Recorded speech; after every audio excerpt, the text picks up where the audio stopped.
Bismillah, Assalamualaikum warahmatullahi wabarakatuh.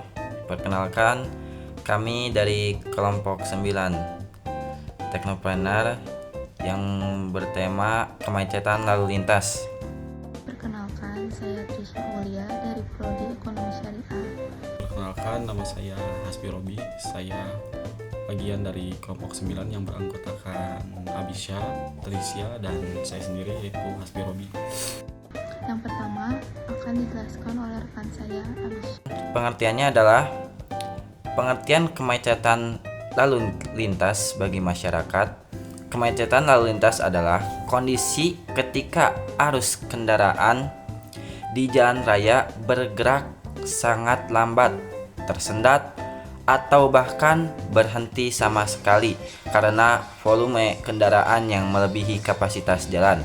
Bagi masyarakat, kemacetan bukan sekedar masalah teknis transportasi, tetapi sudah menjadi persoalan sosial yang memengaruhi aktivitas sehari-hari. Keadaan ini menyebabkan kecepatan kendaraan menurun drastis, terjadi antrean panjang, bahkan berhenti total dalam jangka waktu yang tertentu. Kemacetan umumnya terjadi di kawasan perkotaan, pusat aktivitas masyarakat, dan pada jam-jam sibuk seperti pagi dan sore.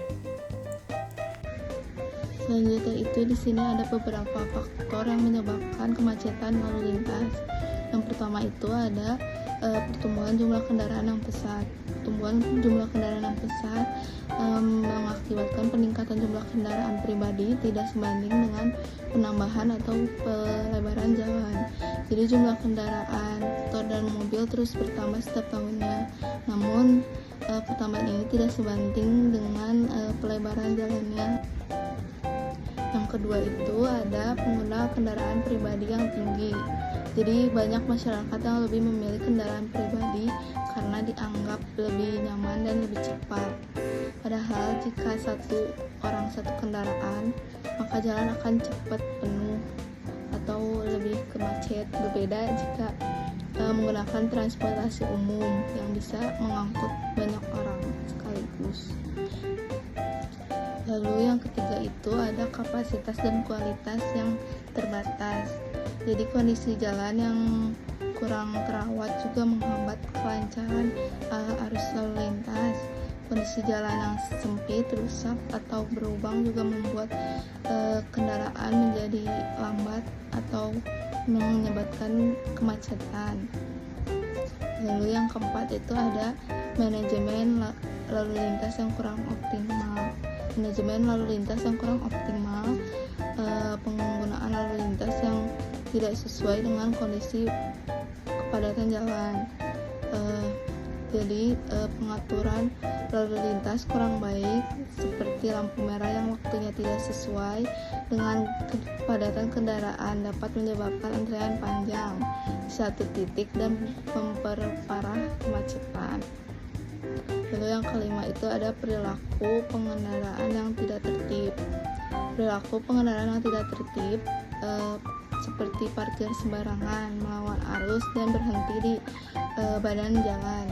Jadi pengendaraan yang melanggar aturan seperti parkir di jalan atau parkir sembarangan, melawan arus, atau berhenti di badan jalan menyebabkan jalan menjadi sempit dan menyebabkan kemacetan juga. Lalu yang keenam ada aktivitas di tepi jalan. Aktivitas di tepi jalan seperti pedagang kaki lima, kendaraan yang menaik dan menurunkan penumpang, serta bongkar muat barang di bahu jalan juga mengurangi ruang jalan dan menyebabkan kemacetan juga. Di sini saya akan membahas mengenai dampak dari kemacetan. Dampak dari kemacetan ini memiliki 5 unsur. Yang pertama itu ada dampak ekonomi. Ketika kemacetan begitu besar, maka dampak terhadap ekonomi itu semakin melonjak. Contohnya jam kerja itu semakin menyusut, dan juga bahan bakar penggunanya semakin boros gitu karena kelamaan di jalan. Dan yang kedua itu dampak sosial. Ketika kemacetan, orang-orang itu kesal dan tidak sabar yang pada akhirnya saling kelaksonan dan memicu keributan di jalanan. Dan yang ketiga itu dampak kesehatan. Dari dampak kesehatan ini juga tidak berbeda jauh dari dampak lingkungan, karena ketika kita banyak menghirup asap dari knalpot motor dan knalpot mobil, maka kesehatan dari oksigen yang kita hirup itu sangat mempengaruhi terhadap kesehatan kita. Dan yang keempat itu ialah dampak lingkungan. Nah, dari kemacetan ini yang paling besar itu ialah dampak terhadap lingkungannya. Karena apa? Polusi udara dari knalpot pemotoran dan mobil-mobilan itu sangat mempengaruhi terhadap udara lingkungan sekitar. Dan yang terakhir itu ialah dampak keselamatan. Nah, ketika orang-orang tidak sabaran saling menyalip, nah itu menimbulkan sebuah kerusuhan, yang dimana ketika seseorang ingin menyalip dan yang depan itu juga tidak mengalah, itu mengaruh terhadap keselamatan seseorang.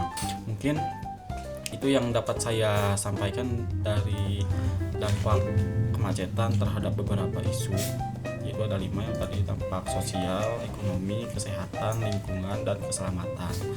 Terima kasih. Dan di sini ada beberapa daftar pusaka atau sumber yang ada di materi-materi kita.